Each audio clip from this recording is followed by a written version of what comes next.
What's up, guys? Aaron Bennett here, going over some big Celsius news where they are potentially going to sell their assets just like what Voyager did. I am still obviously in Black Rifle coffee. I have my iced Americano ready, and let's get to the news. So before I cover the big story about them potentially selling their assets, which could completely change the future of Celsius, I first want to talk about a few smaller stories. So the first quick story, they are extending custody and withhold just the dates for when things have to be confirmed. Then taking a look here, Washington State Department of Financial Institutions has joined the chat. So we have Vermont, we have Texas, and now we have Washington, and I'm sure we're going to get a lot more. The next quick story, the sale of stablecoins has moved to November 1st, 2022, when that hearing will take place. So they keep pushing things out. I believe this is because the examiner has entered the chat room, and they are kind of in control of certain things, and the examiner wants more time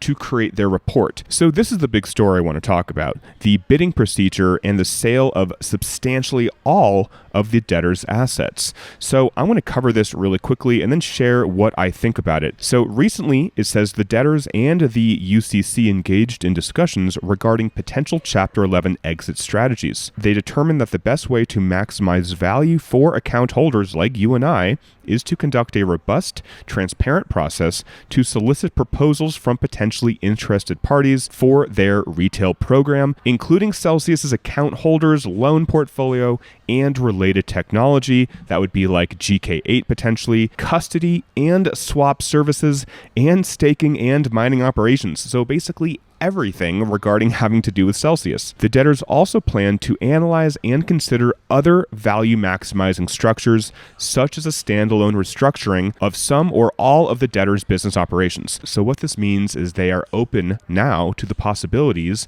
of selling some of the assets, not just doing a restructuring like with Kelvin or Celsius 2.0. So in a previous video, I think 2 days ago, I mentioned that FTX is looking at potentially buying Celsius, which we know they essentially just bought Voyager as well. So we will see what happens here. This is pretty big news. This is the first time we've seen this come through the court where they're saying, hey, we are going to actually have a sale and there's going to be a bidding process, essentially exactly what just happened with Voyager. So the UCC reported on this today. They said last night, following extensive dialogue with the UCC, Celsius filed procedures for investors and buyers to submit bids for the company's business. The court hearing is October 20th. We continue to also evaluate how Celsius may reorganize itself on its own without external partners. So again, they are still open to Simon Dixon coming in or somebody else having a plan.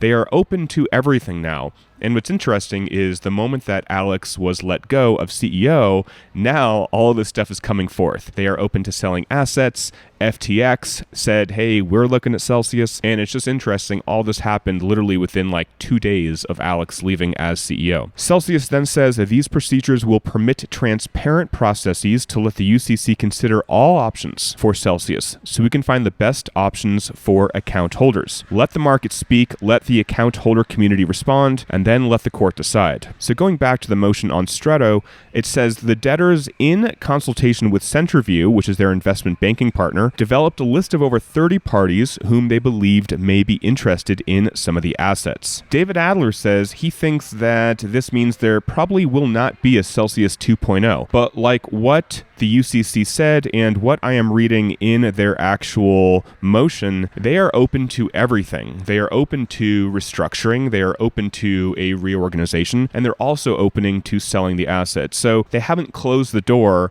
on Celsius 2.0. They are just looking at everything right now. So from this motion, take a look at this slide. There are some dates. So we have November 1st is the initial bid deadline for the retail platform. The final bid deadline is going to be November 15th. The auction is going to be November 18th. And there are some future dates as well.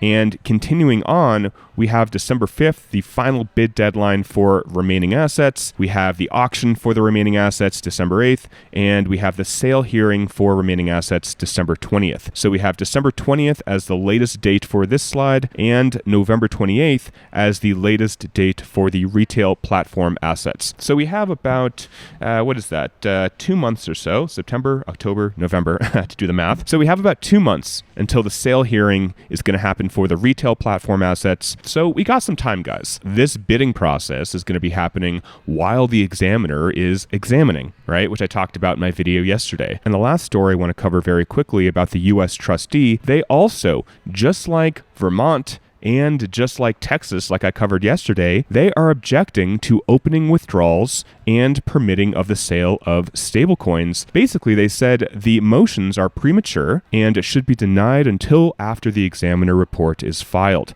So that is what they are saying here, and that goes in alignment with what Vermont and Texas said as well. They said basically, we're not ready to start releasing assets. So what do I think about all this?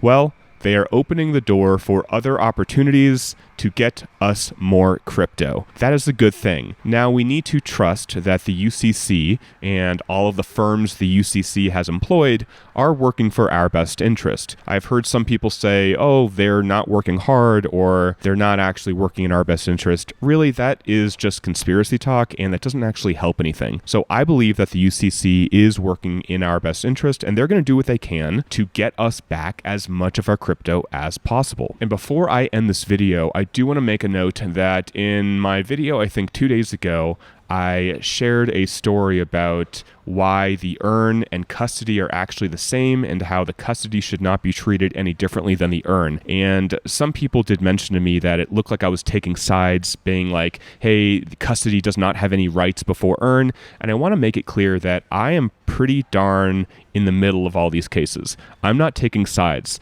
I want the court to decide. Ultimately, if the terms of service say that custody should get their coins out before earn, then let the custody people get their coins out before earn. It does make sense to me. For one, they weren't earning any yield, so they should be taking less risk. And if that is in the terms of service, they should get their coins out before earn. I get that. So I just wanted to make that clear that I'm not taking sides. I just was sharing that story with you guys.